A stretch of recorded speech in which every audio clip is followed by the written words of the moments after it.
In 1906, German psychiatrist and neuropathologist Alois Alzheimer identified unusual symptoms in a patient. She exhibited memory impairment, language difficulties, unpredictable behavior, and delusions. He meticulously observed her symptoms and presented the case of this female patient named Auguste Dieter to the scientific community. We call this disease Alzheimer's. Following Alois Alzheimer's report, similar symptoms were observed worldwide, and many scientists have dedicated themselves to finding treatments for this neurological condition. After extensive research, scientists identified key early symptoms of Alzheimer's. First, Alzheimer's patients exhibit amyloid beta plaques where amyloid beta peptides aggregate and deposit outside cells. Second, structures of hyperphosphorylated tau protein, a microtubule stabilizing protein, were found tangled inside cells. Modern research has shown that these pathological features disrupt neurotransmitter systems, such as glutamate, potentially leading to excitotoxicity, a process where excessive glutamate overstimulates neurons, causing damage or death. This contributes significantly to neuronal loss in Alzheimer's. To analyze the precise cause, we will explore the glutamate system. Glutamate is the most abundant and primary excitatory neurotransmitter in the central nervous system. Excitatory neurotransmitters activate postsynaptic neurons to transmit signals at synaptic connections. Glutamate is so prevalent that it operates in approximately 80% of the brain synapses. Glutamate is essential for overall brain information processing, including learning, memory formation, synaptic plasticity, and neurodevelopment. Let's now explore the detailed mechanism of how glutamate functions, starting with its synthesis. Glutamate is primarily synthesized in astrocytes from glutamine by the enzyme glutamase. The synthesized glutamate is actively transported and stored in synaptic vesicles within the presynaptic neuron.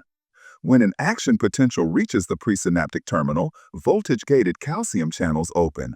The influx of calcium ions into the neuron promotes the fusion of synaptic vesicles with the cell membrane, facilitating the release of glutamate into the synaptic cleft through exocytosis.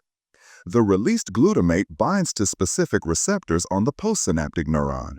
This binding allows cations to enter the postsynaptic neuron, ultimately transmitting an action potential. To prevent excessive excitation, the concentration of glutamate in the synaptic cleft must be tightly regulated. Thus, glutamate is rapidly reabsorbed by excitatory amino acid transporters, EAATs, into the presynaptic neuron or surrounding glial cells, particularly astrocytes. There are two main types of ionotropic receptors, AMPA receptors and NMDA receptors. Among these, NMDA receptors are particularly critical for learning, memory, and synaptic plasticity. Scientists recognize that the glutamatergic system is implicated in Alzheimer's disease.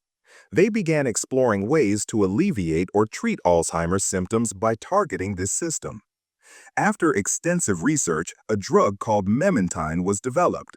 Memantine, an NMDA receptor antagonist, binds to NMDA receptors to inhibit excessive activity. Specifically, it selectively reduces excessive CA2+ influx during pathological, chronic NMDA receptor overactivation, thereby suppressing excitotoxicity. However, memantine is only a symptomatic treatment. It does not address the root cause of Alzheimer's disease and is used primarily for temporary symptom relief. What is the root cause of Alzheimer's? Let's revisit our earlier discussion. We noted that amyloid beta plaque aggregation is a hallmark precursor in Alzheimer's patients.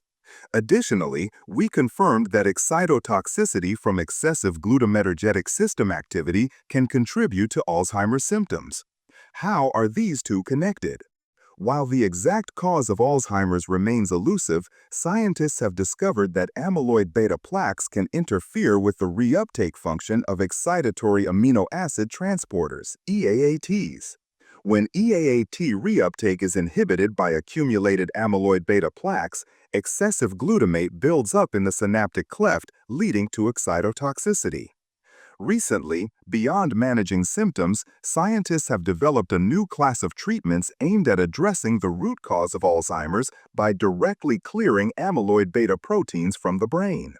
These are antibody-based therapies that leverage the body's immune system.